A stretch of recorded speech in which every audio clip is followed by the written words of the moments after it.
Estaremos todos de acuerdo en que un antisemita en cualquier lugar del mundo es un canalla, pero si es español, además tiene un problema de autoaceptación. Somos todos los aquí presentes hijos de Sefaraz, como lo somos de Al-Ándalus, hijos en primer lugar biológicos, mal que le pese algún... Sí, de Fenicia y de Roma, obviamente, pero dado que estamos aquí hablando de esta época histórica, pues, creo que viene a cuento hablar de Sefaraz.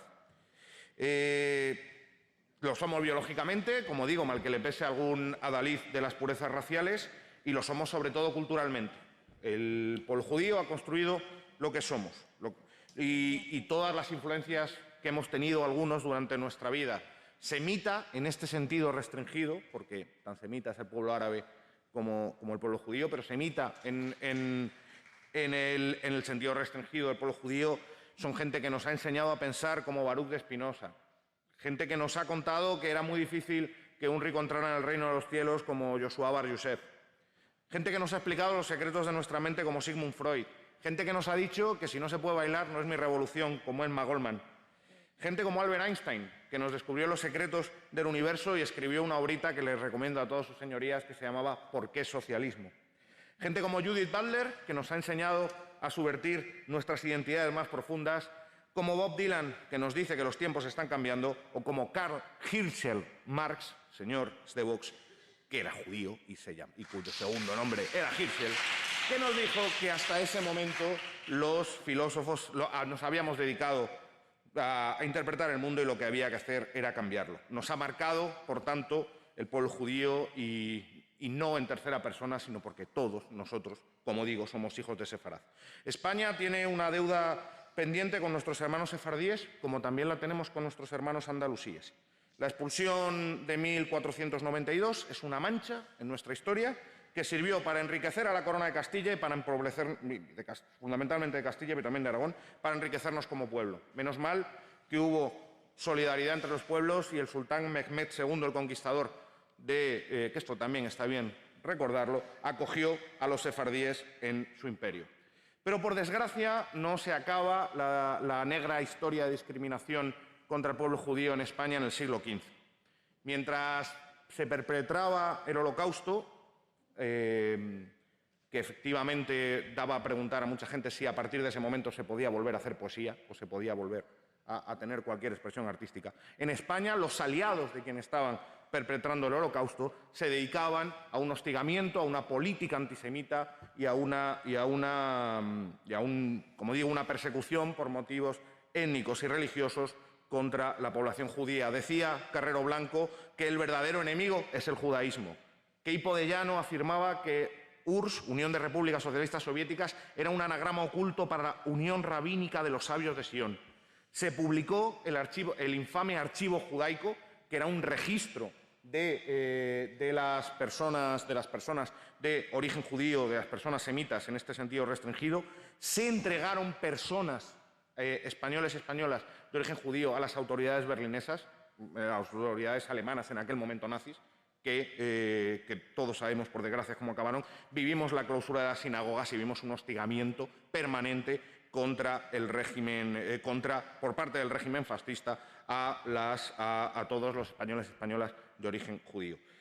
Traerá, y creo que esto es necesario recordarlo, traerá una propuesta el Grupo Parlamentario Unidas Podemos de reconocimiento de estas víctimas y de adhesión no le gustará a los señores de Vox, la Declaración de Jerusalén contra el antisemitismo, que abarca una pluralidad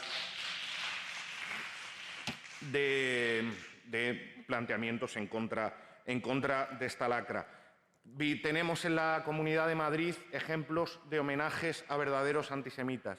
El Ayuntamiento de Madrid, y con esto les pido a los señores del Partido Popular que rectifiquen, está empeñado en mantener una calle al señor Antonio Vallejo Nájera, que afirmaba en sus obras, en medio de la sublevación fascista española, que el verdadero enemigo, igual que lo decía Carrero Blanco, era el judaísmo, que había que acabar con los marxistas porque en el fondo tenían origen judaico y lo comparten, como calles como la de Caídos de la División Azul, que son soldados del ejército nazi. Y por respeto a la memoria de las víctimas y también de las víctimas semitas, tenemos, y así lo traerá a a esta Cámara, Unidas Podemos, tenemos que eliminar esas referencias.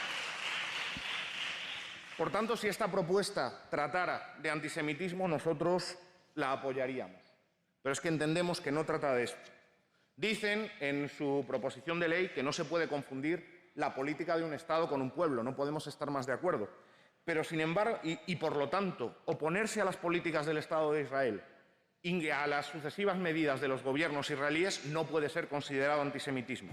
Pero, sin embargo, ustedes introducen en la proposición no de ley la palabra boicot. Esto tiene, y lo ha declarado la señora portavoz del Grupo Popular, un objetivo claro. No se puede boicotear a personas individualmente. Se realizan boicots, se realizan sanciones en el marco internacional y bloqueos a Estados por la política de Estados. El derecho internacional, uno de los medios pacíficos que tiene de resolución de controversias es la aplicación de sanciones a Estados incumplidores del derecho internacional y de los derechos humanos. Defienden ustedes, por ejemplo, el boicot y las sanciones contra la República Cubana y no creo que eso les haga tener un prejuicio racista contra el Estado cubano. Lo defendieron, supongo, contra el Estado del apartheid sudafricano y no por ello tenían un prejuicio contra los sudafricanos. Pues bien, el Estado de Israel lleva desde su fundación, a nuestro juicio y a juicio de gran parte de la comunidad internacional, incumpliendo flagrantemente el derecho internacional. La resolución 181 de la Asamblea Nacional, que reconocía la existencia de dos Estados en el territorio, uno palestino y otro israelí, que no pudo ser llevada a cabo por obra del ejército israelí. La 194, que establece el derecho de retorno de todos los refugiados palestinos con derecho de indemnizar a las tierras de las que fueron desplazados, con derecho a la indemnización por los daños causados, que no está cumpliendo el Gobierno israelí. Y la resolución 446 del Consejo de Seguridad, que en base a la Cuarta Convención de Ginebra prohíbe los asentamientos ilegales en territorio palestino, que obviamente está incumpliendo sistemáticamente el Gobierno israelí. Creemos que estos incumplimientos, aparte de ser una vulneración de los derechos humanos, deben ser un llamado a la comunidad internacional a actuar. El pasado mes de mayo, después de los hostigamientos que imposibilitaron las elecciones palestinas, hubo una intervención policial del Estado israelí en Al-Aqsa que llevó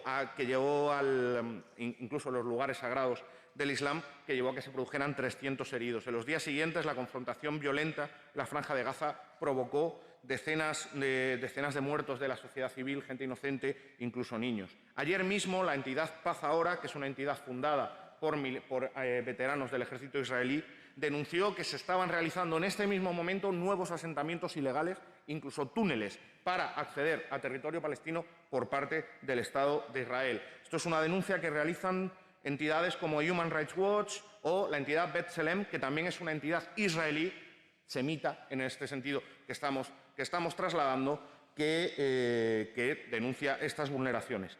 La comunidad internacional, a nuestro juicio, no puede mantenerse impasible ante esto. La petición, la exigencia por parte de entidades de la sociedad civil o incluso de otros Estados de que se apliquen sanciones a Estados incumplidores, como a nuestro juicio es el Estado de Israel, en ningún caso el pueblo judío y por extensión el pueblo semita al que pertenecemos, no puede ser antisemitismo. De hecho, creemos que puede ser un paso para lo que todos deseamos, para un Estado palestino internacionalmente reconocido, en paz con sus vecinos israelíes y donde no importe ni en un Estado ni en otro cuál sea el origen, cuál sea la etnia o cuál sea la religión.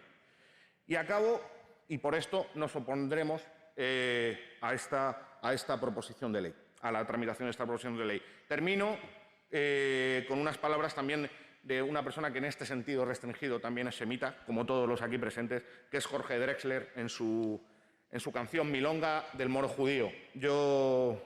Y como él decía, a nadie he dado permiso para matar en mi nombre, un hombre no es más que un hombre, y si hay Dios, así lo quiso. Yo soy un moro judío que vive con los cristianos, ni sé que Dios es el mío, ni cuáles son mis hermanos. Muchísimas gracias.